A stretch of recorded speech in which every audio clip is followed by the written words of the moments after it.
West Bengal national university of juridical সায়েন্সের পরিচালনায় এবং MSME DFO development and facilitation office কলকাতার সেমিনার হলে আইপিআর অর্থাৎ ইন্টেলেকচুয়াল প্রপার্টি রাইটস বিষয়ে একদিনের সচেতনতামূলক ট্রেনিং প্রোগ্রাম আয়োজিত হয়।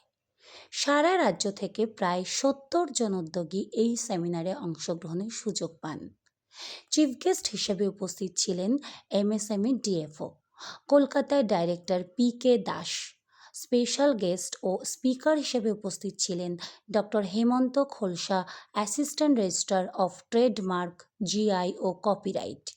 স্বাগত ভাষণ দিয়ে অনুষ্ঠানের শুভ সূচনা করেন Partha Sarathi Chakraborty, director IPFC WVNUJS।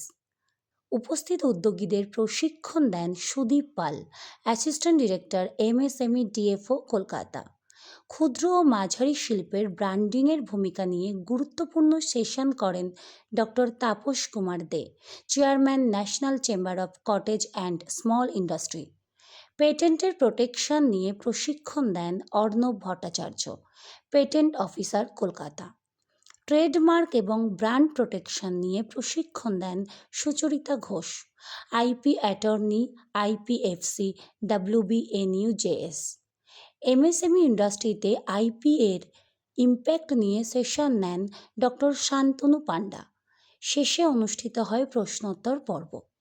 MSME DFO কলকাতার অ্যাসিস্ট্যান্ট ডিরেক্টর অচিন্ত ভট্টাচার্য সকলকে ভোট অফ থ্যাঙ্কস জানিয়ে সমাপ্তি বক্তব্য রাখেন।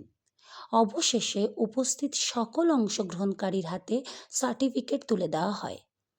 এই ধরনের সেমিনার বর্তমান উদ্যোগীদের সফল হতে এবং ব্যবসা সঠিকভাবে পরিচালনার ক্ষেত্রে গুরুত্বপূর্ণ ভূমিকা পালন করবে।